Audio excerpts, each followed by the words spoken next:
The car crashed around 2:30 this morning into this signal cabinet here, knocking out the power. So what they have done as crews are working on that is they've set up these temporary stop signs. This might be one of the last times that you see cars waiting over here for the freight trains. It's been a steady stream of traffic, especially in the kids area. If these were your taxes and you were expecting to get this much in return, in reality, you may have been walking away with this much. I'm pretty tired. I might need a break from reporting. I'm just kidding.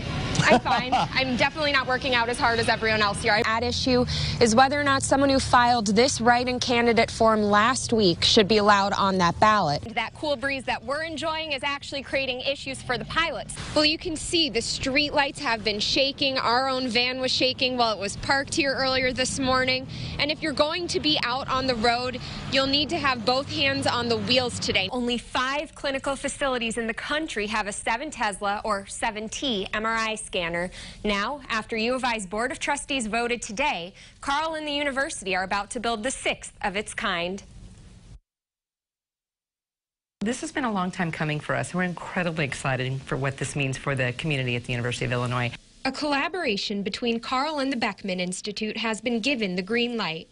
Dr. Tracy Wazalik, the director of the Institute's Biomedical Imaging Center, says the new 7T MRI will advance critical research on brain abnormalities. We're hoping the biggest thing that I think this kind of resolution and this kind of technology will allow us is to be able to make a diagnosis much earlier. The new MRI will look the same on the outside, but it's what's on the inside that changes the game. It's a stronger magnet, so it gives you better resolution, takes a better picture.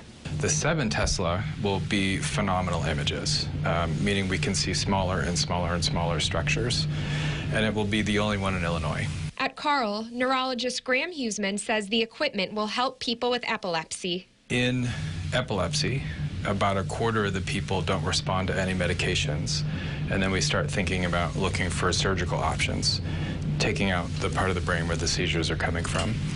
And the tricky part about that is finding which part of the brain. Huseman says 1 in 22 people will be diagnosed with epilepsy. The most devastating part about having epilepsy is really the unpredictability of it. If you have a seizure more frequent than every 6 months, you can't drive. That really limits what you can do, especially if you live in a rural area.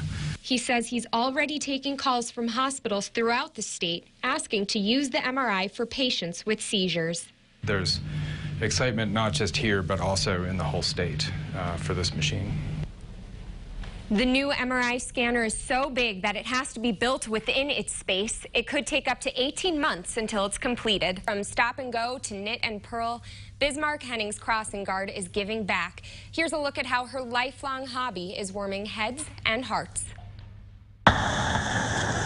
At the corner of Holloway and Chicago, Jane Kress stands guard. Hi, Charlotte. Hi, Cody. Hi, baby.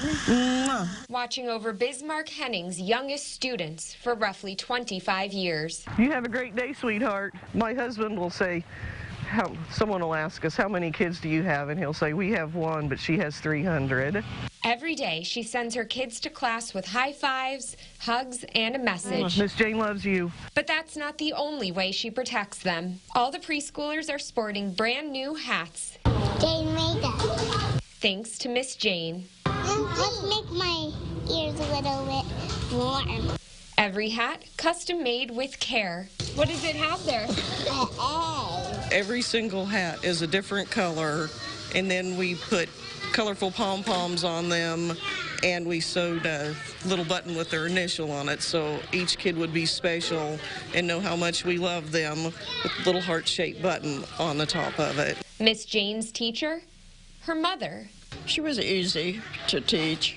Who shares her love of giving back. My friend said, how did you get into that? And I said, I volunteered.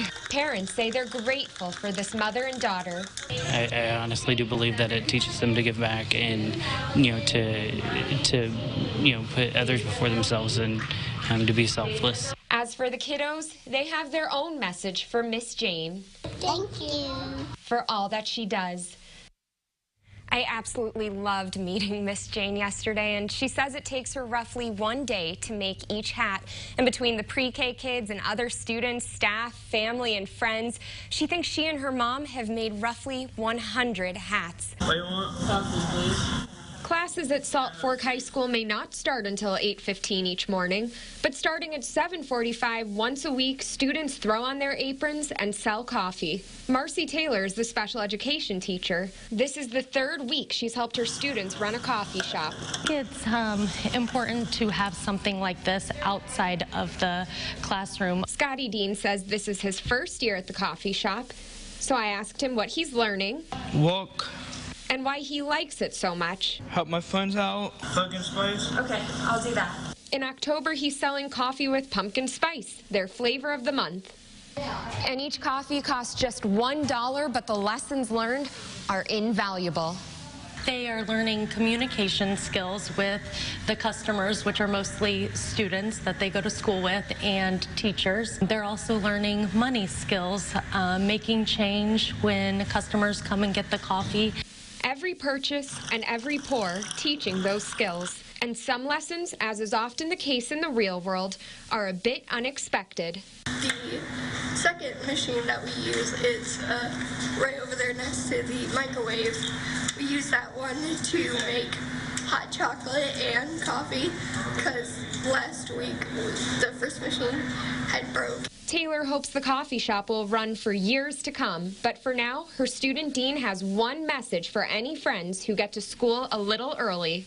Come here, get coffee, and give back. Thank you, Scotty. Have a good day. Have a nice day. In Catlin, Jen Lask, WCIA 3, your local news leader. They'd been gathering dust in storage, but as that space is torn down, Monticello's athletic department came up with an idea to make sure they wouldn't just become a footnote in the school's yearbooks. Players, coaches, and managers alike all raced to Monticello High School's cafeteria. My wife and I were the first ones in here. Hoping to score the hardware they'd already earned. I saw this one, and it said the holiday tournament 1959. I had to have it. The district had been storing them in the old Washington school. So many times these trophies just get put away or thrown into dumpsters. But as the school is torn down, the athletic department wanted to make sure the trophies found new homes. These trophies are going to go in there on the shelf where they can be seen. Age, giving the trophies a bit of rust and the people a bit of perspective. The second place trophy, at the time I probably didn't even want to pick that trophy up that night, but today it means a little bit more to me. And whether the trophies were won decades ago or just months ago. Oh, it's crazy. I didn't realize there were so many from past years. Their new owners are leaving high school as champions once again. The athletic director thinks roughly 600 trophies were brought out to be given away, the oldest dating back to the 1930s. The school also uncovered a trophy from 1927, but it plans to keep that one on display. 2 and 1. From in studio to the sidelines, Central Illinois to sports arenas across the country, Brett Behrens is chasing his dream every day as sports director, breaking news round the clock, even as he donates blood.